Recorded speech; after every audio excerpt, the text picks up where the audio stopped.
Selamat datang di Fakultas Ekonomika dan Bisnis Universitas Tikubang, Semarang.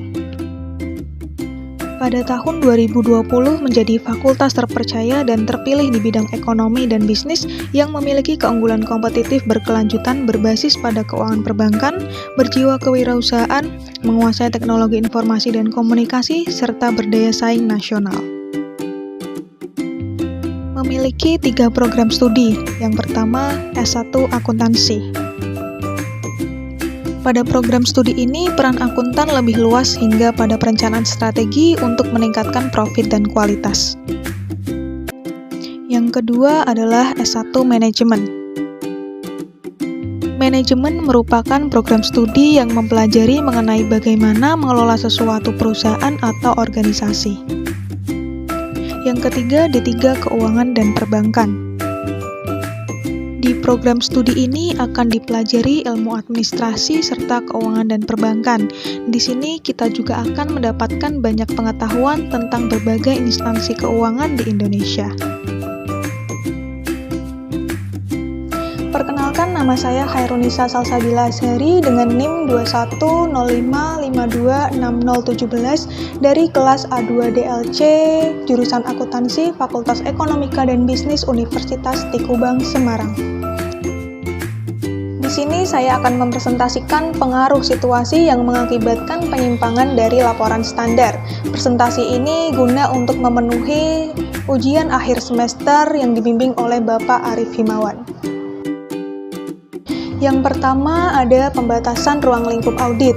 Jadi dalam pelaksanaan audit di lapangan, auditor berusaha untuk memperoleh pembuktian yang seluas-luasnya mengenai berbagai keadaan ataupun situasi yang menunjang penyajian statement keuangan klien. Dan agar memperoleh keyakinan terhadap pendapat yang dinyatakannya, berbagai prosedur harus dilakukan oleh para asisten auditor. Selanjutnya, pembatasan ruang lingkup audit disimpulkan apabila dalam melaksanakan tugasnya tersebut, para pelaksana tidak dapat menjalankan tugasnya sesuai dengan program audit yang ditetapkan. Nah, di sini auditor menyimpulkan terdapat pembatasan ruang lingkup apabila auditor dalam pelaksanaan tugasnya tidak sesuai ataupun menyimpang dari program audit. Ruang lingkup audit adalah batasan yang harus dipatuhi auditor dalam pelaksanaan audit. Tujuan dari ruang lingkup audit adalah untuk menetapkan luasnya pemeriksaan yang menjadi tanggung jawab auditor serta memfokuskan pada bagian yang dianggap penting dalam pelaksanaan audit. Ruang lingkup dalam pelaksanaan audit adalah terbatas pada laporan keuangan dari organisasi atau badan usaha yang diperiksa. Ruang lingkup audit juga dapat ditentukan dari hasil audit tahun lalu. Ruang lingkup audit dapat membantu auditor untuk menentukan bukti audit yang harus diperoleh dan dikumpulkan untuk mendukung kesimpulan dari pelaksanaan audit. Lalu, pembatasan ruang lingkup audit oleh klien. Pembatasan ruang lingkup dapat ditentukan oleh klien atau berasal dari berbagai situasi. Pembatasan ini dilakukan oleh klien karena klien ingin menutupi sesuatu yang akan diperiksa oleh auditor, sehingga auditor tidak mendapatkan izin dari klien untuk memeriksa atau memperoleh bukti audit. Berikut ini contoh-contoh pembatasan yang diajukan oleh klien adalah penolakan untuk yang pertama, memperkenankan konfirmasi piutang. Kemudian, yang kedua, penandatanganan Client Representation Letter atau surat representasi klien. Kemudian yang terakhir, memberikan auditor akses ke catatan rapat Dewan Komisaris. Tambahan pembahasan yaitu penugasan pelaporan yang terbatas. Auditor dapat diminta untuk mengedit satu laporan keuangan dasar seperti neraca, tetapi bukan yang lainnya. Penugasan seperti itu tidak melibatkan pembatasan ruang lingkup selama auditor dapat menerapkan semua prosedur yang dianggap perlu dalam situasi tersebut. Dan sebaliknya, jenis penugasan ini melibatkan tujuan pelaporan yang terbatas. sebagai contoh auditor dapat diminta untuk mengedit neraca saja sebagai bagian dari perjanjian merger. Dalam kasus demikian, laporan 3 paragraf akan diterbitkan dengan pendapat wajar tanpa pengecualian. Selanjutnya, bahasa dalam setiap paragraf dimodifikasi untuk mengacu hanya pada neraca saja. Misalnya, kalimat pertama dari paragraf pendahuluan adalah menurut pendapat kami, laporan keuangan tersebut di atas menyajikan secara wajar dalam semua hal yang material posisi keuangan X Company per 31 Desember 2022 sesuai dengan prinsip akuntansi yang berlaku umum. Jenis pendapat lainnya seperti telah ditunjukkan di atas, pembatasan ruang lingkup akan mengharuskan auditor untuk menyatakan baik pendapat wajar dengan pengecualian atau penolakan memberikan pendapat atas laporan keuangan. Pendapat yang tepat tergantung pada sifat dan besarnya pengaruh potensial dari hal-hal yang dipertanyakan dan signifikansinya terhadap laporan keuangan. Jika pengaruh potensialnya berkaitan dengan banyak pos laporan keuangan, maka signifikansi mungkin sekali akan lebih besar daripada jika hanya jumlah pos yang terbatas terlibat. Pengaruhnya terhadap laporan auditor tergantung pada jenis pendapat yang dinyatakan. Selanjutnya adalah akibat dari pembatasan terhadap laporan audit. Ada 2 akibat dari pembatasan, yaitu pendapat wajar dengan pengecualian dan penolakan memberikan pendapat. Apabila auditor memberikan pendapat dengan pengecualian, maka auditor harus 1. Menjelaskan terhadap pembatasan yang dikemukakan dalam paragraf ruang lingkup. Jadi, di sini dalam paragraf ruang lingkup dijelaskan pembatasan apa saja yang harus dikemukakan. Kemudian, yang kedua, memberikan penjelasan yang sebenarnya mengenai pembatasan tersebut dalam paragraf penjelasan. Jadi, di sini auditor harus menjelaskan yang sebenarnya dan apa adanya dalam paragraf penjelasan. Kemudian yang ketiga, memberikan pendapat dengan pengecualian di dalam paragraf pendapat dengan merujuk pada paragraf penjelasan. Kata-kata dalam paragraf pendapat harus mengacu pada pengaruh potensial terhadap pos-pos laporan keuangan, di mana auditor tidak mendapatkan kepuasan audit. Bukan pada pembatasan ruang lingkup itu sendiri, karena pendapat auditor berkaitan dengan laporan keuangan. Kata-kata dalam paragraf pendapat harus mengacu pada pengaruh potensial terhadap pos-pos laporan keuangan di mana auditor tidak mendapatkan kepuasan audit, bukan pada pembatasan ruang lingkup itu sendiri. Hal itu karena pendapat auditor berkaitan dengan laporan keuangan. Perhatikan bahwa yang pertama, paragraf ruang lingkup dimulai dengan klausa pengecualian, yang kedua kata-kata kecuali untuk dalam paragraf pendapat mengacu pada pengaruh penyesuaian yang mungkin. Kemudian akibat dari pembatasan yang kedua apabila penolakan memberikan pendapat. Yang pertama, paragraf pendahuluan dimodifikasi. Kemudian yang kedua, paragraf ruang lingkup ditiadakan. Yang ketiga, paragraf penjelasan disertakan setelah paragraf pendahuluan yang menjelaskan alasan-alasan penolakan memberikan pendapat. Kemudian yang keempat, paragraf ketiga dan kesimpulan berisi penolakan memberikan pendapat. Nah, jadi contohnya kalimat pertama menyatakan kami ditugaskan untuk mengaudit, bukan kami telah mengaudit. Dan kemudian paragraf pendapat tidak dimulai dengan menurut pendapat kami, namun kami telah mengaudit. Jika penolakan memberikan pendapat diterbitkan, maka auditor juga harus mengungkapkan reservasi lain berkenaan dengan kewajaran penyajian sesuai dengan GAAP.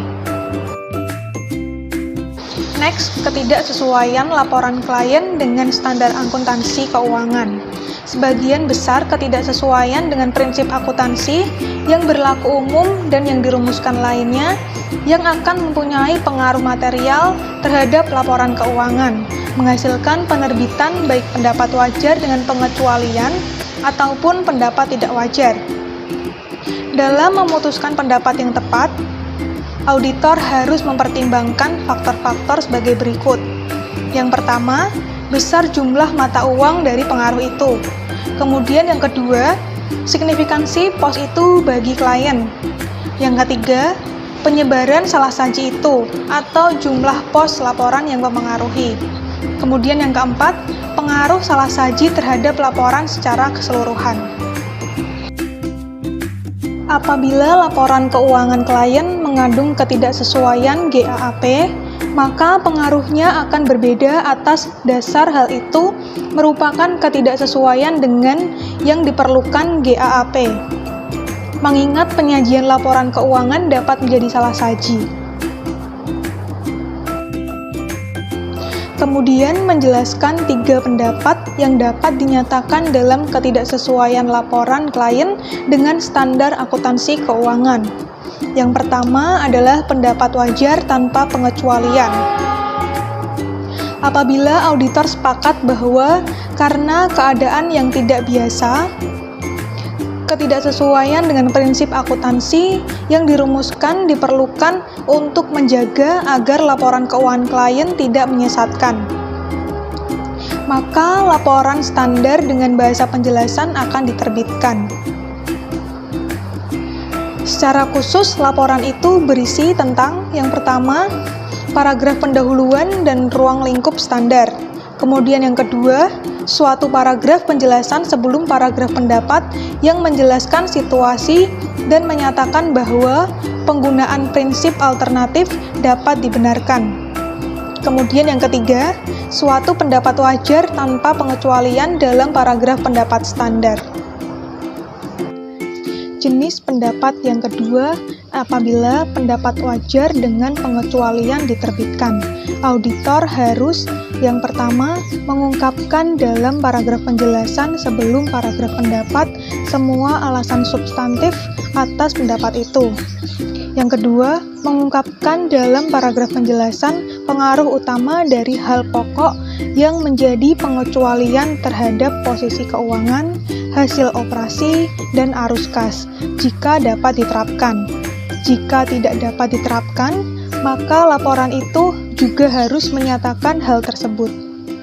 Kemudian yang ketiga, memberikan pendapat wajar dengan pengecualian dalam paragraf pendapat dengan referensi ke paragraf sebelumnya. Contoh pendapat wajar dengan pengecualian adalah sebagai berikut.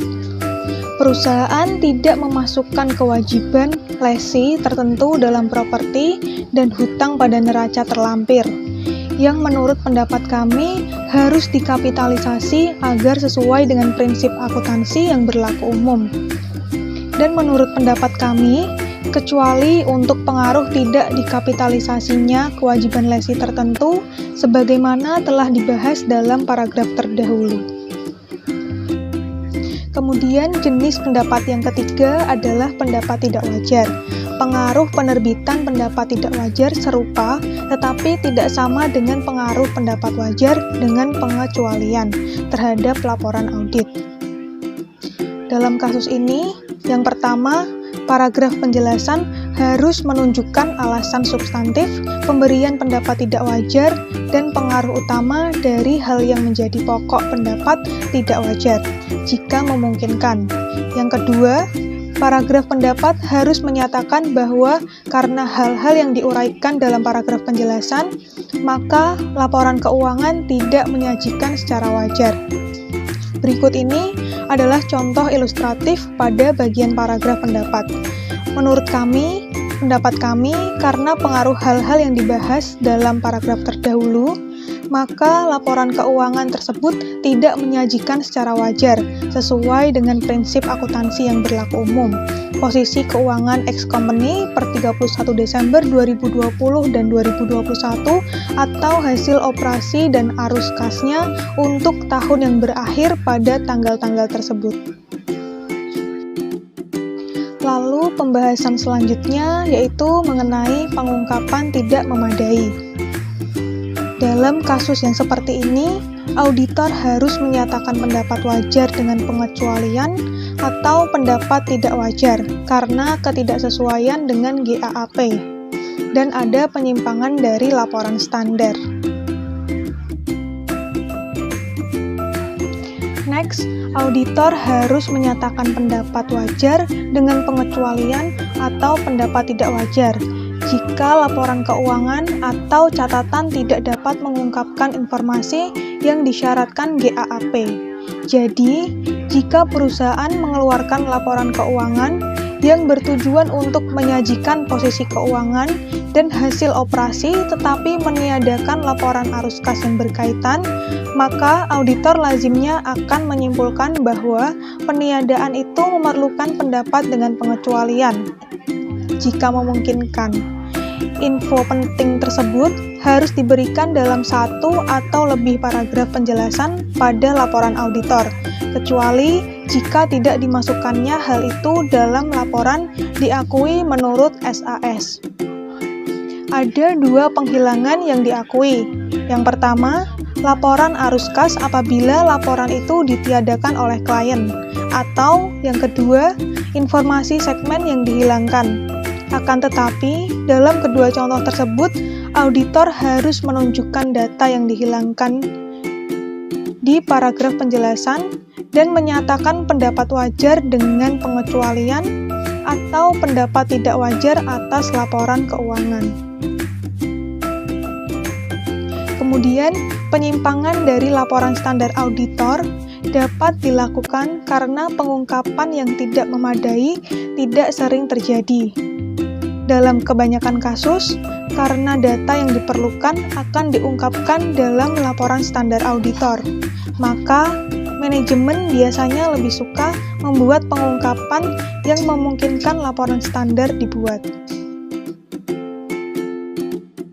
Pembahasan berikutnya adalah keraguan yang substansial kelangsungan usaha.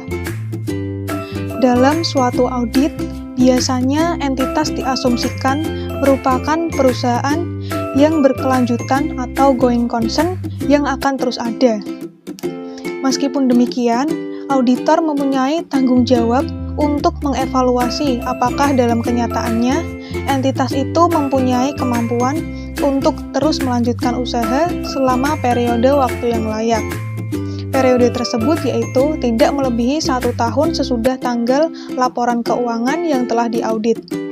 Biasanya, prosedur audit yang dilaksanakan untuk mencapai tujuan audit lainnya harus cukup guna mengidentifikasi kondisi-kondisi dan peristiwa yang bila diperhitungkan secara agregat menunjukkan bahwa ada keraguan yang substansial mengenai kemampuan entitas tersebut untuk melanjutkan usahanya.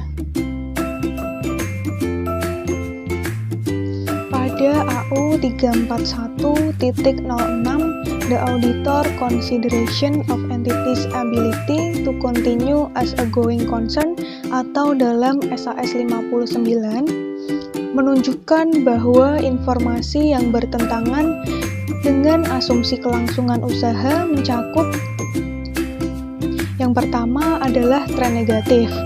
Jadi, seperti kerugian operasi yang berulang kekurangan modal kerja arus kas negatif dari aktivitas operasi dan rasio keuangan menjadi kunci yang buruk. Kemudian yang kedua adalah petunjuk lain dari kemungkinan kesulitan keuangan seperti tidak dapat membayar hutang atau perjanjian pinjaman penunggakan pembayaran, pembayaran dividen restrukturasi hutang, dan ketidaktaatan terhadap persyaratan modal dasar. Lalu yang ketiga, yaitu mengenai masalah internal seperti penggantian kerja, ketergantungan yang besar pada keberhasilan proyek tertentu, dan komitmen jangka panjang yang tidak ekonomis.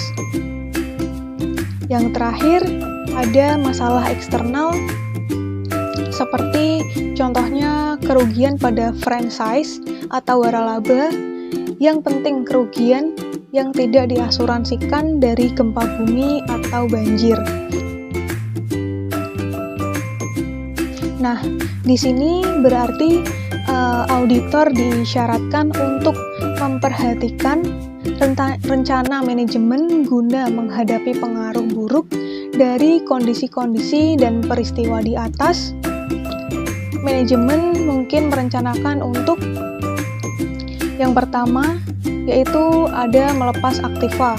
Kemudian yang kedua, meminjam uang atau merestrukturasi hutang. Kemudian yang ketiga, mengurangi atau menangguhkan pengeluaran yang terakhir, yaitu meningkatkan ekuitas kepemilikan. Berikutnya yaitu bahasa penjelasan. Yang pertama ada pendapat wajar tanpa pengecualian. Terjadi apabila situasi tentang kemampuan perusahaan untuk melanjutkan usahanya diungkapkan secara memadai dalam catatan atas laporan keuangan, maka auditor harus atau diwajibkan untuk yang pertama menyatakan pendapat wajar tanpa pengecualian. Kemudian yang kedua, menambah paragraf penjelasan sesudah paragraf pendapat yang mengacu pada catatan itu. Jika ada keraguan mengenai kemampuan dalam memulihkan aktiva atau jumlah kewajiban, maka informasi tersebut harus disertakan dalam paragraf penjelasan. Dalam Auditing Standards Board, merasa yakin bahwa laporan tersebut tidak akan memberi informasi secara memadai kepada pemakai laporan. Kepada pemakai laporan keuangan tersebut mengenai situasi itu. Akan tetapi, auditor tidak dilarang menerbitkan laporan audit yang memuat penolakan memberikan pendapat. Lalu ada jenis pendapat lain, yaitu jika auditor menyimpulkan bahwa pengungkapan entitas dalam laporan keuangan tidak memadai, maka laporan itu tidak menyajikan secara wajar. Dengan demikian, auditor harus menyatakan baik pendapat wajar dengan pengecualian atau pendapat tidak wajar karena ketidaksesuaian dengan GAAP yang mencakup pengungkapan informatif. Kemudian di samping itu, laporan auditor juga harus berisi paragraf penjelasan yang menguraikan situasi tersebut dan jika memungkinkan, pengungkapan yang diperlukan untuk kewajaran penyajian harus dibuat.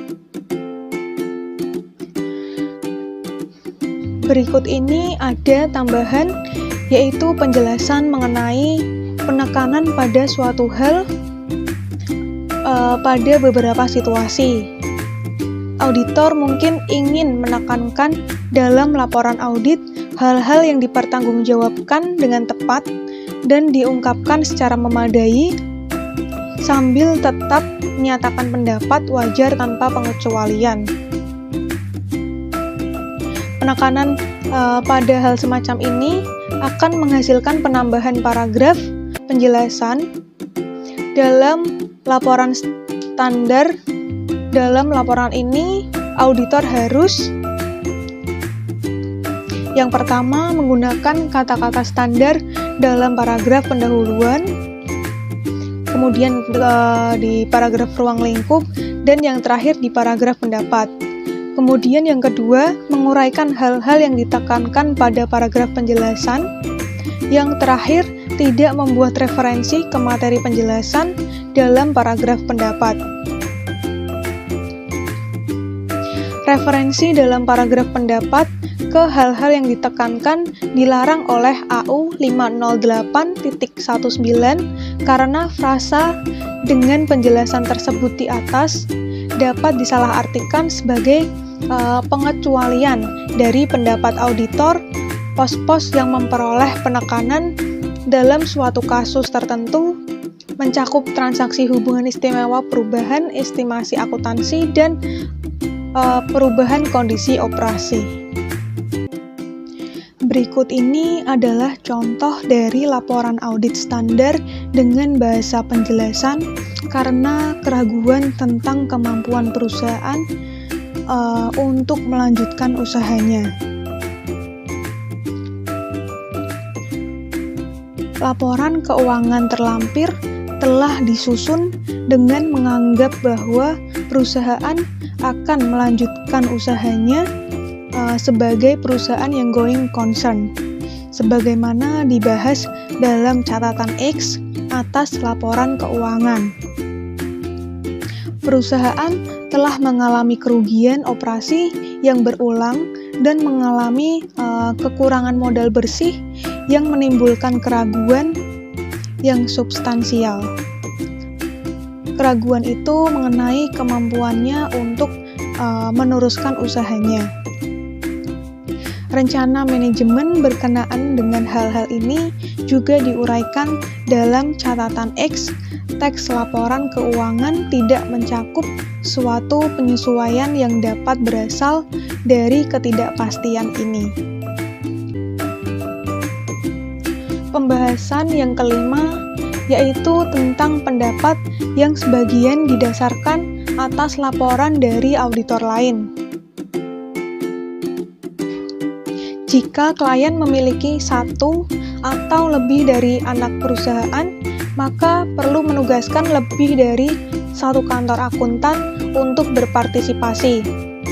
Jadi, apabila klien mempunyai satu atau lebih dari anak perusahaan, divisi atau cabang, maka klien itu mungkin perlu menugaskan lebih dari satu kantor akuntan untuk berpartisipasi dalam audit tersebut. Sebagai contoh, asumsikan bahwa klien yang beroperasi utamanya berlokasi di Midwest, mempunyai anak perusahaan di luar negeri yang diaudit oleh kantor akuntan asing. Apabila dua atau lebih kantor akuntan terlibat dalam suatu audit, maka satu kantor harus menjadi auditor utama. Keputusan ini harus didasarkan pada faktor-faktor seperti jumlah relatif dan signifikansi pekerjaan yang dilakukan serta luas pengetahuan perusahaan atas keseluruhan laporan. Dalam contoh ini, kantor akuntan yang mengaudit operasi Midwest akan menjadi auditor utama. Auditor utama kemudian harus memutuskan apakah bersedia atau tidak memikul tanggung jawab atas pekerjaan auditor lain sejauh hal itu berkaitan dengan laporan klien secara keseluruhan. Nah, di sini jika auditor utama menerima tanggung jawab ini, maka tidak ada referensi yang harus dibuat dalam laporan audit atas pemeriksaan auditor lain. Akan tetapi, jika auditor utama tidak bersedia memikul tanggung jawab ini, maka standar laporan keempat mengharuskan referensi dilakukan auditor lain dalam laporan audit. Tindakan tersebut diperlukan untuk menunjukkan pembagian dari tanggung jawab di antara kedua auditor, baik atas pekerjaan audit maupun dari pernyataan pendapat atas laporan keuangan.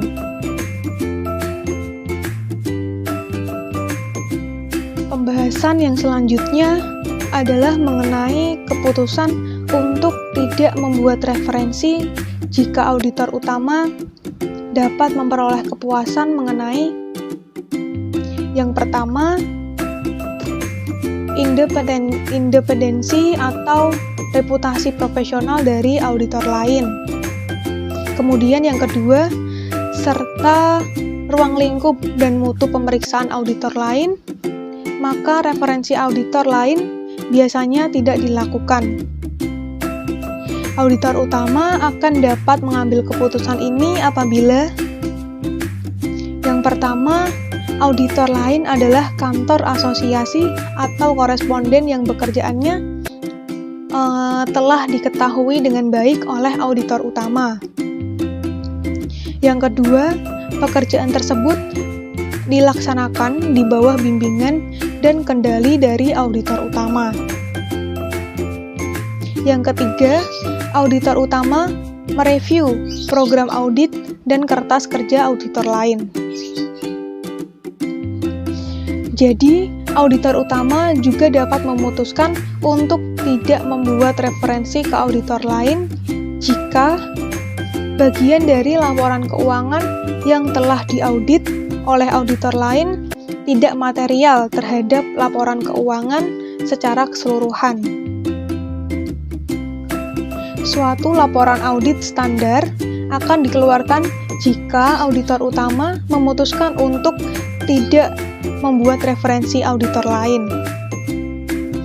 Di sini menyebutkan auditor lain dalam kasus tersebut adalah tidak tepat karena auditor utama memikul tanggung jawab penuh atas audit dan pendapat yang diberikan. Berikutnya, di sini kita akan membahas mengenai keputusan untuk membuat referensi. Auditor utama dapat memutuskan untuk membuat referensi ke auditor lain bila satu atau lebih dari faktor-faktor tersebut itu tidak ada. Auditor utama juga dapat memutuskan untuk membuat referensi apabila bagian dari laporan keuangan yang diperiksa oleh auditor lain bersifat material terhadap laporan keuangan secara keseluruhan. Auditor utama diharuskan menurut keputusan ini untuk mengajukan pertanyaan mengenai reputasi profesional auditor lain dan memperoleh representasi dari auditor lain bahwa ia independen dalam terhadap kliennya. Dalam kasus ini, di mana praktik utama kantor akun lain berada di luar negeri, terutama juga harus berkomunikasi dengan auditor lain untuk memastikan pemahaman auditor itu dengan GAAP dan GAAP di Amerika Serikat. Lalu bahasa penjelasan dengan pendapat wajar tanpa pengecualian. Apabila auditor memutuskan untuk membuat referensi auditor lain, laporan itu harus menunjukkan secara jelas pembagian tanggung jawab yang ada di antara para auditor. Ini dicapai dengan perubahan-perubahan berikut dalam laporan. Yang pertama adalah paragraf pendahuluan. Jadi, besarnya bagian laporan keuangan yang diaudit oleh auditor lain harus ditunjukkan. Kemudian yang kedua, dalam paragraf ruang lingkup, yaitu laporan auditor lain harus dimasukkan dalam sumber dasar yang memadai bagi auditor untuk memberikan para pendapat. Yang ketiga, kemudian dalam paragraf pendapat adalah referensi harus dibuat pada laporan auditor lain. Perubahan ini tidak menghasilkan laporan 4 paragraf atau pendapat wajar dengan pengecualian. Referensi ke auditor lain dalam paragraf pendapat hanya menunjukkan tanggung jawab yang terpisah di antara para auditor. Bentuk laporan ini jangan dianggap sebagai lebih rendah dibandingkan laporan yang di dalamnya tidak ada referensi ke operator lain. Berikut ini ada tambahan lagi, yaitu ada jenis pendapat lain. Jika auditor utama menyimpulkan bahwa pengendalian tidak dapat diberikan pada pekerjaan auditor lain dan pekerjaan yang dilakukan oleh auditor lain bersifat material terhadap laporan keuangan secara keseluruhan, maka berarti ada pembatasan ruang lingkup. Dalam kasus demikian, pendapat wajar dengan pengecualian atau penolakan memberikan pendapat harus diberikan. Suatu pendapat wajar dengan pengecualian juga dapat diberikan oleh auditor utama apabila laporan auditor lain atas bagian yang signifikan dari laporan keuangan memuat pendapat selain pendapat wajar tanpa pengecualian. Selanjutnya adalah contoh dari laporan audit standar dengan bahasa penjelasan karena referensi ke auditor lain. Kami telah mengaudit neraca konsolidasi ABC Company per 31 Desember 2022 dan 2021, serta laporan laba rugi, konsolidasi, laporan laba ditahan, serta laporan arus kas untuk tahun yang berakhir pada tanggal-tanggal tersebut. Laporan keuangan ini merupakan tanggung jawab manajemen perusahaan. Tanggung jawab kami adalah menyatakan pendapat atas laporan keuangan berdasarkan audit kami. Kami melaksanakan audit berdasarkan standar audit yang berlaku umum. Standar ini mewajibkan kami merencanakan dan melaksanakan audit untuk mendapatkan kepastian yang layak bahwa laporan keuangan telah bebas dari salah saji yang material. Suatu audit mencakup pemeriksaan atas dasar pengujian, bukti-bukti yang mendukung jumlah dan pengungkapan dalam laporan keuangan. Audit juga mencakup penilaian prinsip akuntansi yang digunakan dan estimasi signifikan yang dibuat manajemen, termasuk evaluasi terhadap penyajian laporan keuangan secara keseluruhan. Kami yakin bahwa audit kami dan laporan auditor lain memberikan dasar yang memadai untuk menyatakan pendapat. Menurut pendapat kami, berdasarkan audit kami dan laporan auditor lain, laporan keuangan konsolidasi tersebut di atas menyajikan secara wajar dalam semua hal yang material. Posisi keuangan ABC Company pada tanggal 31 Desember 2022 dan 2021 serta hasil operasi dan arus kasnya untuk tahun yang berakhir pada tanggal tersebut sesuai dengan prinsip akuntansi yang berlaku umum. Demikian presentasi yang dapat saya sampaikan. Semoga dapat bermanfaat bagi kita semua. Apabila ada salah kata, saya mohon maaf yang sebesar-besarnya. Wassalamualaikum warahmatullahi wabarakatuh.